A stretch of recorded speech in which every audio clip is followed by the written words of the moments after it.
Nos sentimos honrados en gran manera al poder escuchar en esta noche, en este primer programa de esta segunda conferencia juvenil, a un apreciado hermano que por años, por largos años, laboró también en este país, pero que ahora, por la gracia de Dios, es el director de la iglesia en 3 países de Centroamérica: Honduras, Nicaragua y El Salvador. Recientemente estuvo en Panamá, pero él ama la iglesia de Panamá y seguramente con gastos enormes vuelve a Panamá, y nosotros nos sentimos muy alegres con su presencia. Escuchemos ya al superintendente Santiago Mata Solano con el mensaje.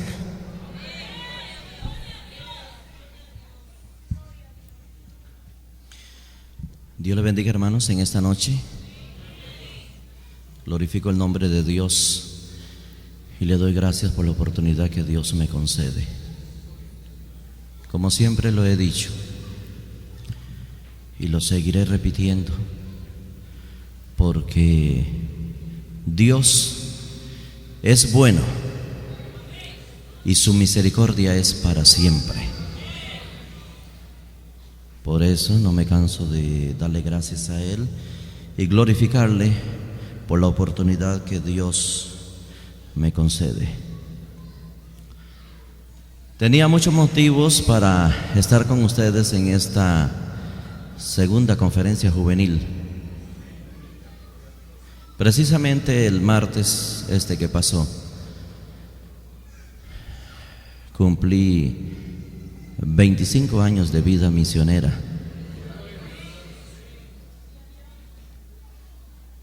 Y de esos 25 años de vida misionera, el Señor me concedió la dicha y el privilegio de poder dedicar más de 14 años a la obra de Panamá.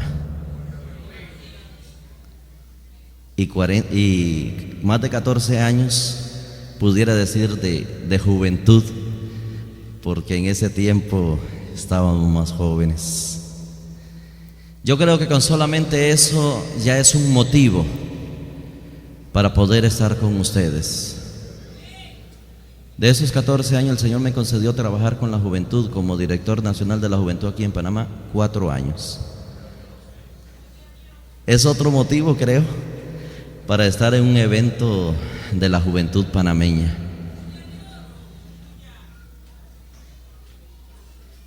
A ustedes, como a los hermanos en los lugares donde he trabajado, les llevo en el corazón, les amo en el Señor, y creo que era otro motivo para estar con ustedes. A los que no he podido saludar, desde aquí un estrechón de manos, un abrazo, un ósculo santo, ¿se puede, no? Un ósculo santo. Y como dijera alguien, les quiero, hermanos, y me quedo corto. El amor que nos une es tan grande, tan inmenso, tan sublime, que no mide raza, no mide nacionalidad, no mide idioma, no mide ninguna clase social, porque el Dios que ustedes profesan es en el mismo Dios que creo yo, y que tengo la fe que es el mismo Dios que está en medio nuestro. Así es que me siento alegre al estar con ustedes, y con esas son muchas las razones que tenía para estar aquí. Además de eso, en nuestros eventos que hemos hecho en Centroamérica, algunos de ustedes han estado, en algunas ocasiones quizás 2 hermanos, pero en otras ocasiones han estado 15, 20 y hasta casi 80 a la vez en nuestros programas especiales en Centroamérica. Y en este momento aprovecho también para transmitirle a ustedes un saludo especial de la Iglesia Centroamericana en el área que me corresponde, de Honduras, de Nicaragua y de El Salvador. Principalmente de los líderes juveniles, de los ministros de la juventud y viceministros a nivel nacional que no pudieron estar por causas ajenas a su voluntad, que lucharon inclusive hasta esta semana que pasó para poder viajar y no pudieron, pues envían un saludo para la juventud reunida aquí en esta conferencia. Agradezco a la Dirección de la Juventud de Panamá y a la Dirección Nacional por darme el privilegio de poder compartir con ustedes el mensaje, y a la vez me siento alegre, me siento contento al poder estar aquí también al lado de las personalidades importantes de nuestra iglesia, como lo es en representación de la dirección central de nuestra iglesia, el apóstol Joel Mondéjar, el obispo Antonio Miranda, como los líderes también de nuestra iglesia, como el hermano Tomás, gloria a Dios, Abel Luis, Joelito, el ministro de la juventud, y otros hermanos que están aquí, mis colegas, superintendentes y oficiales de la iglesia que trabajamos en este ministerio. Pues me siento alegre al estar con ellos y poder disfrutar junto a ustedes de las bendiciones que Dios nos trae. Tenemos 2 horas de programa.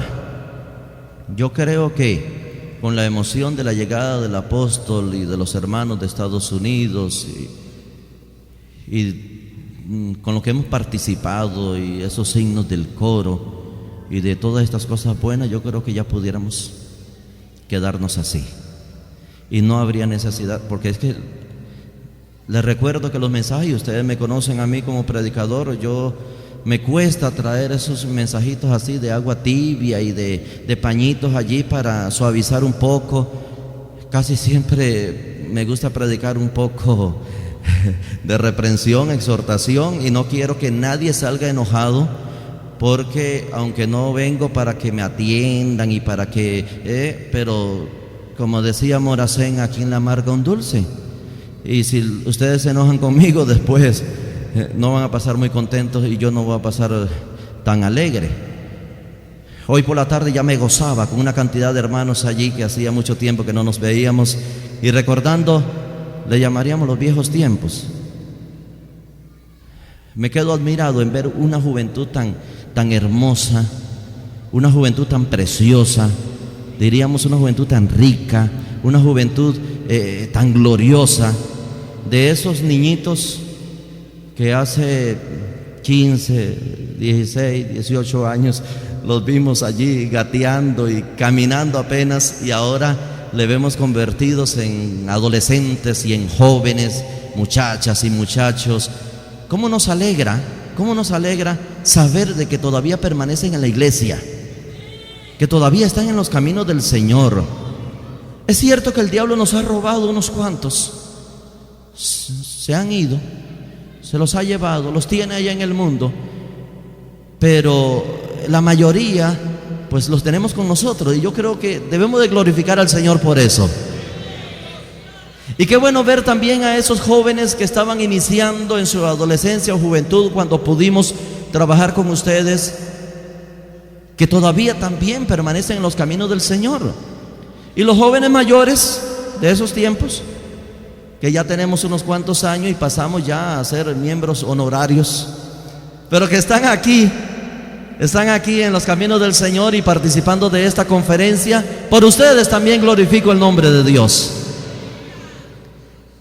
En el 6º encuentro con la juventud que celebramos aquí en Panamá, en una ocasión me decía el apóstol Luis, pero yo escucho que van a venir ancianos y que van a venir pastores mayores ya al encuentro con la juventud. Este es un encuentro de la juventud, me dijo él. Le dije, obispo, en ese tiempo, obispo, estas son nuestras fiestas. Nosotros no tenemos otra diversión, nosotros no tenemos. Y como un hermano o una hermana que está trabajando en el campo con tanto sacrificio y con tanta entrega, le vamos a impedir a que venga aquí a disfrutar de estas fiestas y estas bendiciones de Dios? Yo creo que no podemos. Quizás llegará el día en que los mayores tengamos que quedarnos por allá porque quizás no cabemos y el espacio es reducido. Pero por ahora yo creo que Dios todavía nos da la oportunidad de poder compartir de nuestra experiencia en los caminos del Señor y poder estrechar la mano de esos jóvenes decididos que en este momento le han dicho no al mundo, no a la corrupción, inclusive en estos días de fiesta le han dicho no al pecado, porque no es otra cosa que pecado lo que hay fuera, y le han dicho sí a Cristo, y esta noche están aquí en la casa de Dios.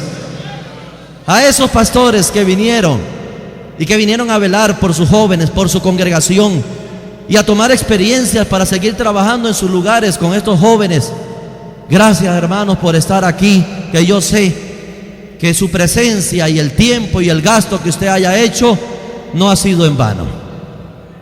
Hemos tenido que hacer algunas inversiones de cientos de dólares para poder estar con ustedes, pero esto, hermano, no nos molesta ni lo miramos que nos interrumpa para poder llegar aquí y esperar de Dios sus bendiciones. El mensaje lleva como título: obediencia, característica de los verdaderos hijos de Dios. No habla nada de juventud, pero sí es un mensaje también para los jóvenes. Lo queremos compartir con todos. Quisiera ser como un hermano que tengo allá en Honduras, un oficial de la iglesia, que ese sí es rápido para predicar. Hace a la gente que se goce, que se alegre, y 5 minutos, Dios le bendiga. Pero nunca he podido. Vamos a ver si esta noche lo logro. Hermanos, cuando hablo de verdaderos hijos de Dios, entonces me estoy refiriendo a que también existen los falsos hijos de Dios, si se pudieran llamar hijos de Dios, si se pudieran llamar hijos de Dios. Hay por allí una institución religiosa que se hacen llamar los hijos de Dios, y en sus prácticas y en sus creencias tienen cosas hasta inmorales que son aceptadas como algo normal entre ellos. ¿Se pudiera de esa manera llamar verdaderos hijos de Dios? Este mensaje lo he estado predicando y he estado meditando mucho en él, y esta noche les traigo algo a ustedes del mismo, porque este mundo está tan lleno de religiones, de ideologías, de creencias. Este mundo está tan lleno de doctrinas que yo creo que no se equivocó el profeta Isaías en el libro que escribió en el capítulo 4, versículo 1, cuando dio a conocer la profecía de lo que iba a suceder en este tiempo acerca de las religiones. Y meditaba precisamente cuando en los programas radiales de nuestra iglesia aquí en Panamá se hablaba de la voz de los soldados de la cruz de Cristo, o se habla, no he escuchado últimamente los programas, y se decía que era la gloriosa, o es la gloriosa reaparición del evangelismo primitivo con toda su pureza doctrinal. La gloriosa reaparición del evangelismo primitivo con toda su pureza doctrinal. Y yo siempre he creído, quizás esté equivocado, pero yo siempre he creído que a pesar de los tiempos y a pesar de los siglos y de los años que han pasado desde la muerte de Cristo hasta ahora, yo siempre he creído que la iglesia de Dios ha existido en la tierra. A pesar de que han habido años de oscuridad, como sucede del Antiguo al Nuevo Testamento, pero yo siempre he creído que Dios ha tenido su iglesia en la tierra, que Dios ha tenido sus siervos, sus profetas, sus sacerdotes, sus pastores en la tierra. La iglesia de Dios siempre ha estado en pie. Pero, ¿dónde estuvo la iglesia de Dios en estos tiempos atrás? Pudiéramos hablar del año 1922 hacia atrás. ¿Dónde pudo haber estado? ¿No pudo haber estado quizás en otra denominación religiosa? Que lamentablemente se hayan descarriado, que se hayan equivocado en los principios cristianos y se hayan ido tras las cosas de este mundo y han dejado a Dios, y Dios se ha dignado de seguir teniendo a su iglesia en la tierra, y por eso llamó al fundador de la obra nuestra para que fundara la iglesia del Señor que podemos ver hoy en día sobre la tierra. ¿No viene eso también a la mente de ustedes? Dice Jesucristo que Dios es poderoso aún para hacer hijos a Abraham de las piedras, aún de ese borracho, de esa prostituta, de ese ladrón, de esa persona mala. Dios tiene poder aún de ese incrédulo para hacer que se convierta, para hacer que llegue a sus caminos y para que sea un hijo de Dios. Dios es poderoso. ¿Y no será que Dios habrá desechado a algunos? A mí esto me ha preocupado siempre. ¿No será que algunos se han descaminado y Dios los ha desechado y les ha dicho: ya no serán más mis hijos, no serán más mi pueblo, y escogeré una gente mejor? ¿No le dijo a Moisés en el desierto: apártate que los voy a destruir y a ti te voy a colocar entre una gente mejor?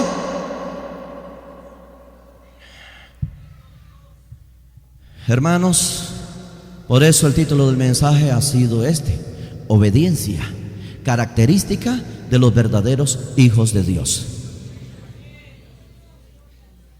¿Qué podemos decir nosotros de ejemplos de la Biblia, de esos hombres obedientes, cabales, que cumplieron con Dios, que obedecieron?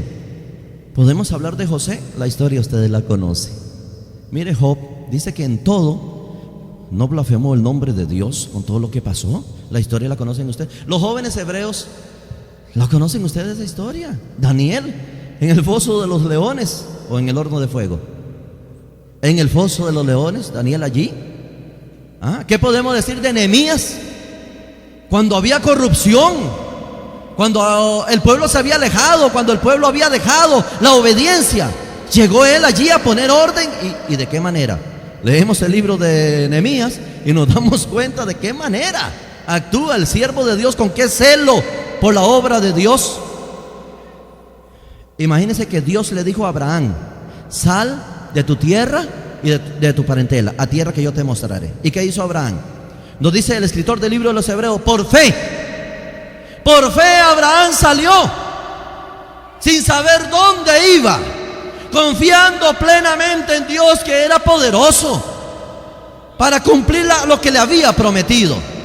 Y esa palabrita, por fe, viera cómo me gusta a mí y cómo lo siento ahora, cómo me duele ahora que casi no se menciona entre nosotros. Antes se decía: hermanito, ¿y ustedes cómo viven? Por fe. Por fe. Hermanito, ¿y ustedes cómo andan? Por fe. Hermanito, ¿y ustedes cómo realizan la obra de Dios? Por fe. Hermanito, ¿y ustedes cómo son sanados? Por fe. Hermanos, ustedes ¿cómo hacen esto? Por fe. Hermanos, ¿cómo ustedes obtienen? ¿Cómo pueden construir un templo ustedes, hermanos? Por fe. Qué bonita expresión esa. Por fe. Ahora lo hemos cogido hasta de vacilón y decimos por feo. Sí, ahora lo hemos cogido hasta de relajo y por feo. Por fe. Qué bonita expresión esa. Yo recordaba a mis pastores o pastoras cuando yo era miembro de la iglesia y las vi viviendo esa vida de fe. Qué preciosa, qué grande es esa vida. Y nos dice la Escritura que los siervos del Señor hicieron grandes milagros y maravillas, cosas sublimes, cosas que si no estuvieran escritas, si hubiera confirmación, quizás no llegaríamos a creerlas. Pero allí la palabra de Dios lo confirma, que lo hicieron, y lo hicieron mediante la fe. Y esa fe la obtuvieron mediante la obediencia a los mandatos de Dios. y la obediencia es la característica de los verdaderos hijos de Dios.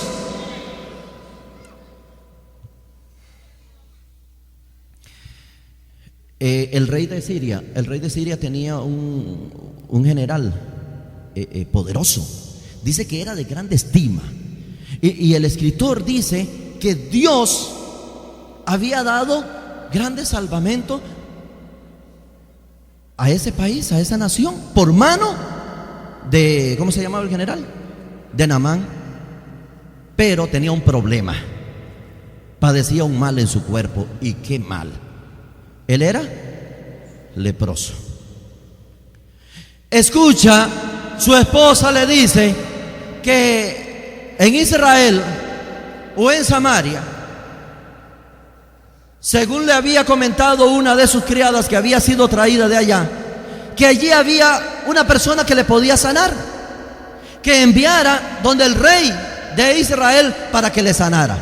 Ustedes ya conocen la historia esa de Naamán. No vamos a hacer tanto énfasis en eso, pero sí queremos hacer énfasis cuando llega Naamán donde el rey, y el rey dice no, rasga su vestido y dice: el rey de Siria lo que quiere es buscar ocasión contra mí.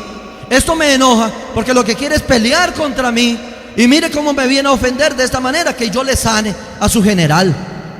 Y cuando el profeta escucha lo que ha hecho el rey de Israel, le dice: aquí hay profeta, aquí todavía ha quedado siervo de Dios, aquí todavía ha quedado alguien que es verdadero hijo de Dios. Aquí en Israel ha quedado uno que ha sido obediente a los mandatos de Dios. Es cierto que el pueblo se ha descaminado y quizás a ti no ha llegado a tus oídos que aquí hay profeta de Dios. Mándelo que yo voy a hacer la obra, yo voy a hacer el milagro, Dios puede. Y Naamán, cuando escucha eso, coge alivio. ¿Quién no quiere que de repente le diga: mira, vaya donde fulano para que ore por usted y verá que Dios lo va a sanar? Coge alivio de una vez uno y dice: hay esperanza. Sí hay esperanza. Yo creo que todavía hay esperanza para el pueblo de Dios. La iglesia de Dios ha hecho de que este año lo pronunciemos y lo hagamos así una realidad. Año de sanidad y restauración. Hay esperanza para el pueblo de Dios. Pero ¿qué sucede? Llega Naamán allá y llevaba presentes y iba con sus criados, un general muy obediente a su jefe, un general muy cumplidor a la orden de su jefe, un general muy batallador, muy trabajador, un general que era muy puntual a sus deberes. Y llega allí entonces donde el profeta y le manda a decir el profeta: díganle allí a Naamán que vaya al río Jordán y se sumerja allí, es como dice la escritura, se zambulla, se bañe 7 veces, 8, 10, 20 veces pudieron haber sido, 7 veces dice la escritura. Vaya. Yo llegué a la iglesia y yo pensaba que el pastor iba a salir a recibirme, y mira, mandó a un hermanito ahí para que me recibiera. Yo llegué a la iglesia y yo pensaba que el director iba a salir a decirme: hermano, venga, bienvenido. Y mira, me mandó a decir que me espere allí.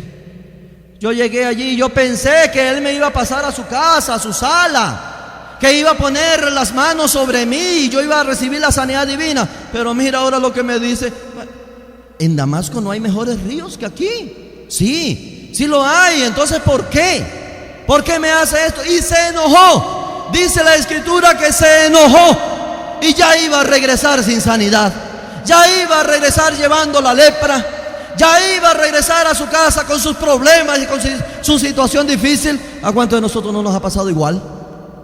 ¿A cuántos de nosotros no hemos llegado aquí y de repente, no, yo pensaba que me iban a dar la bienvenida en el programa, y mira, no me dieron, ni se dieron cuenta que yo estuve en la iglesia?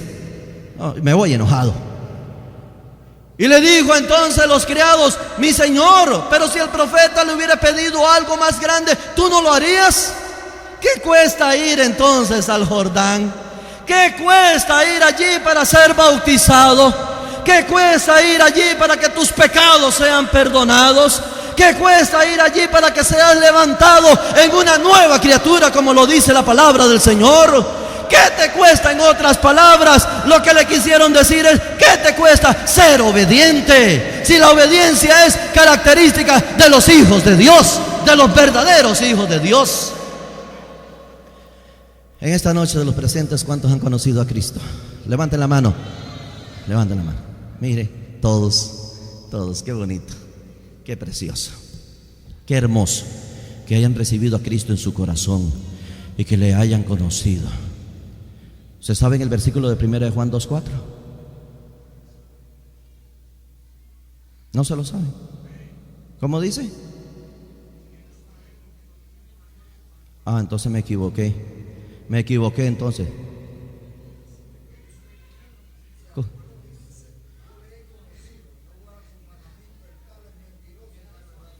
Si alguno dice que yo le he conocido y no guarda sus mandamientos, el tal es mentiroso y no hay verdad en él.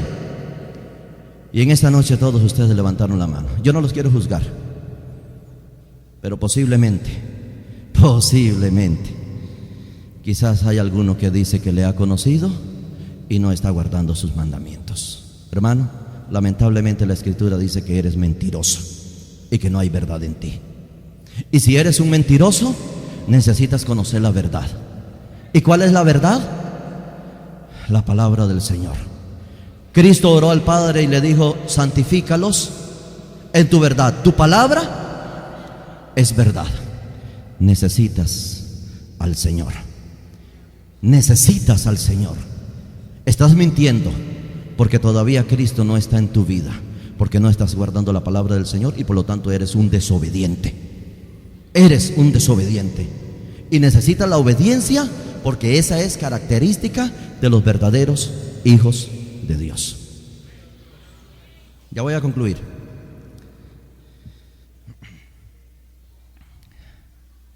El versículo base para el mensaje de hoy, ¿cómo decía? No todo el que me dice, sino, ¿cómo se lo sabe? Por muchos años, yo estuve creyendo que ese versículo eran para otros religiosos que no guardaban los mandamientos de Dios, que no querían ajustarse a la palabra del Señor. Y estuve creyendo por muchos años. Y yo decía: eso es para esa gente que hace milagros mentirosos, que engaña a la gente. Es para ellos. Pero un día me puse a pensar, y dice la Escritura que le dirán en aquel día: Señor, ¿no predicamos en tu nombre?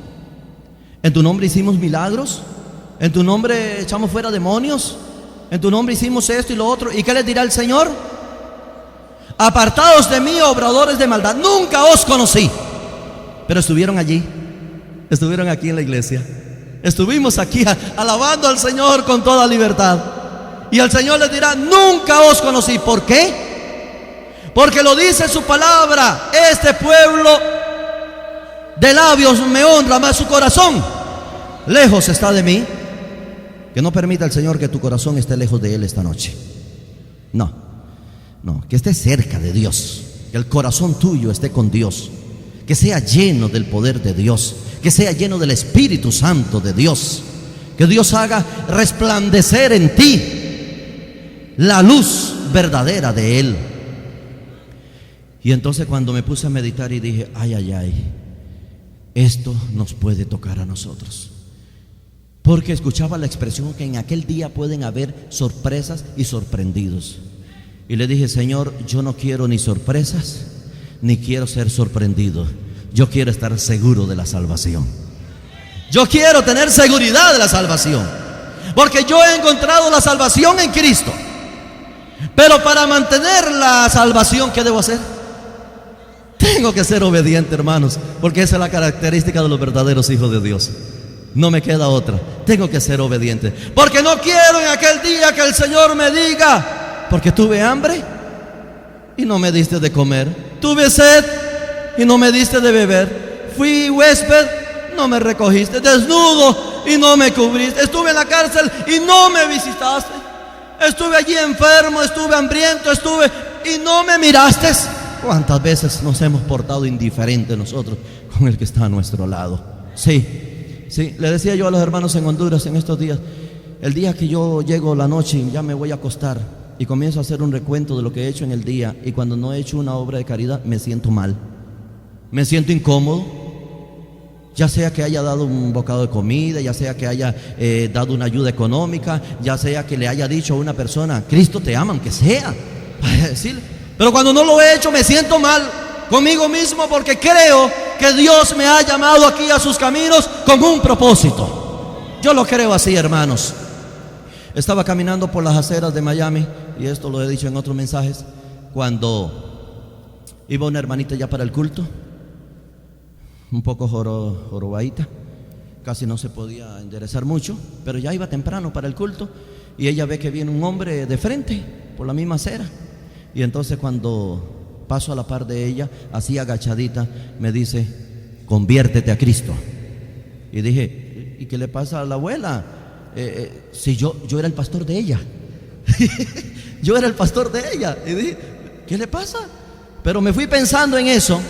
Me fui pensando y medité y dije, si hubiese sido un borracho, si hubiese sido un drogadicto, si yo hubiese sido una persona que anduviera mal en los caminos del Señor y me hubiera desviado, creo que esas palabras me hubiesen ayudado y hubiera sido o era un gran mensaje para mi vida. Y aún estando en los caminos, y aunque yo era el pastor de ella, me sentí bien en saber de que la sierva del Señor, a pesar de que no se podía enderezar por sus años, por sus enfermedades, por sus males, pero todavía en esa condición podía decirle a este mundo, conviértete a Cristo, sé obediente a Dios. Y me gocé con eso, saber que por lo menos había una persona que podía dar aliento a otra persona necesitada. Hoy he estado poniendo un poco de cuidado mientras que he estado pensando en el mensaje, y decía el hermano Hugo, no sé qué haría yo sin ti, Señor. Yo no sé qué haría yo sin Dios. No podría vivir sin Dios. 25 años en esta lucha, y mientras que conversaba con otro oficial allá en Honduras en un viaje, me decía el hermano, yo creo que no vale la pena regresar atrás. Después de 25 años, yo creo que no vale la pena de mirar atrás. Y le decía yo, de verdad que sí, no vale la pena, hermanos. Decía la hermana Norma, ¿qué tiene tu espíritu? Que cuando me toca, tengo que llorar, o cantar, o reír. ¿Qué tiene tu espíritu, Señor? Y en esta noche yo sé que muchos están siendo tocados por el Espíritu de Dios. A mí eso me conmueve cuando el Espíritu de Dios me toca. Y de verdad que hay que llorar, cantar, reír. No sabe uno qué puede hacer cuando el Espíritu de Dios lo toca. Pero hay veces que después que el Espíritu de Dios lo toca, no hay ningún cambio, no se efectúa ningún cambio. Seguimos viviendo la misma vida. Pero como decía el otro hermano que cantó, Dios es poderoso. Dios es poderoso, hermano, créalo que Dios tiene poder para ayudarte. Y de último, creo que algunos hermanos cantaron acá, sálvanos, sánanos, sálvanos. Y esa es mi petición siempre a Dios, que nos salve. Dijo el apóstol Pedro en una situación difícil, dijo, a pescar me voy. ¿Y qué dijeron los otros discípulos? Nosotros también nos vamos. Hace mucho tiempo, hermanos, dejamos el martillo, la pala y el cincel y la obediencia a un jefe. Dejamos una oficina y la obediencia a un jefe. Hace mucho tiempo dejamos algunas herramientas y la obediencia allí a un jefe o a unos cuantos que llegaban a darnos el trabajo. Hace mucho tiempo dejamos los negocios y las ventas quizás en las calles. Hace mucho tiempo se dejaron las cantinas, o dejamos las cantinas, o los centros de corrupción. Hace mucho tiempo, hermanos, le dimos la espalda al mundo y le dijimos al Señor, desde hoy en adelante yo prometo caminar contigo. Desde hoy en adelante dedico todo mi tiempo y propiedades a tu servicio y no me importa nada. Y cuando dimos el voto para ser miembro, dijimos: no voy a tener amistad con el mundo, porque la amistad con el mundo es enemistad con Dios. Y lo prometimos ante una congregación o ante algunos hermanos o ante el que estaba oficiando la ceremonia. Y dijimos ante el Señor, ante esta congregación: yo lo prometo de mi propia voluntad. Y ahora hemos dicho como Pedro: a pescar me voy. Y vuelvo a coger esas herramientas, y vuelvo a coger ese martillo, y vuelvo a coger para la oficina donde yo estaba, y vuelvo a coger para la cantina y para las drogas donde yo estaba, y vuelvo otra vez donde mi familia. Ahora hemos dicho también como Pedro: a pescar me voy. Hermano, y ahora no vamos solos como veníamos. Ahora también va nuestra esposa y nuestros hijos. Y ahora también van nuestros hermanos que están luchando conmigo al lado. En pocas palabras, los discípulos también le dijeron: a pescar me voy.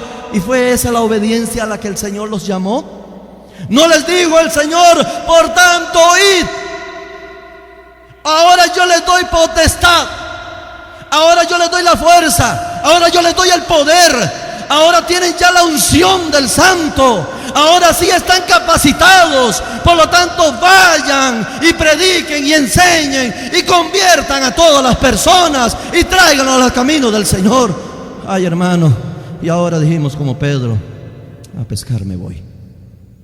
¿Por qué? Porque queríamos como Naamán, que saliera el profeta y le dijera: venga, sí, tiene todos los privilegios. Y como no es así, ahora entonces me voy otra vez a lo que dejé, a las cosas viejas. El saco lleno de resabios, de ira y de enojos, y lleno de problemas y situaciones difíciles que dejamos ahí afuera en la puerta para entrar a los caminos del Señor. Ahora salimos y lo cogimos y lo pusimos al hombro, y ahora vamos vagando en el mundo como era antes también. Y lo más engañoso de todo, que ahora circulamos supuestamente limpiecitos y limpios, supuestamente, y las almas clamando a gritos por la salvación. ¿Y nosotros qué hacemos? ¿Y nosotros qué estamos haciendo, hermanos? Estamos obedeciendo al llamado del Señor cuando les dijo: dejen las redes, dejen la barca, dejen el padre y la madre y sus hermanos, y ven, síganme, que os haré pescadores de hombres, que os haré pescadores de almas. ¿Y dónde están las almas? Dice el himno: mi corona tendrá sus estrellas allí por las almas que yo rescaté. Y aunque sea en una forma simbólica, ¿cuántas coronas nuestras están sin estrellas? ¿Cuántas coronas nuestras están sin estrellas porque no hemos podido ganar un alma para el Señor? Y hay veces que la de nosotros está peligrando porque ya estamos pensando como Pedro. Hermanos, el Señor se aparece. Y hay veces decimos: es que esto no me perjudica. No le perjudica. ¿Cómo estaba Pedro en la barca cuando llegó Cristo? Estaba desnudo. Ay, hermano, esto no me perjudica. Y mire, Pedro estaba desnudo. No estaba como debiera estar presentable, y le dio vergüenza, le dio pena porque se dio cuenta que era el maestro. No hemos ni dado un paso afuera cuando ya estamos haciendo lo que nos da la gana en el desenfreno de la vida. No todo el que me dice: Señor, Señor, entrará en el reino de los cielos, sino que el que hiciere la voluntad de mi Padre que está en los cielos. En la obediencia está la bendición, como en el murmurar, la destrucción. Porque la obediencia es mejor que, y como pecado de adivinación, la rebelión. Tengo mucho que decirles, muchos que predicarles, pero he orado al Señor para que el Espíritu Santo, que es grande y es poderoso y es Dios, termine dándoles a ustedes el mensaje completo en su mente. Recuerden, la obediencia es la característica de los verdaderos hijos de Dios. Que el Señor les bendiga.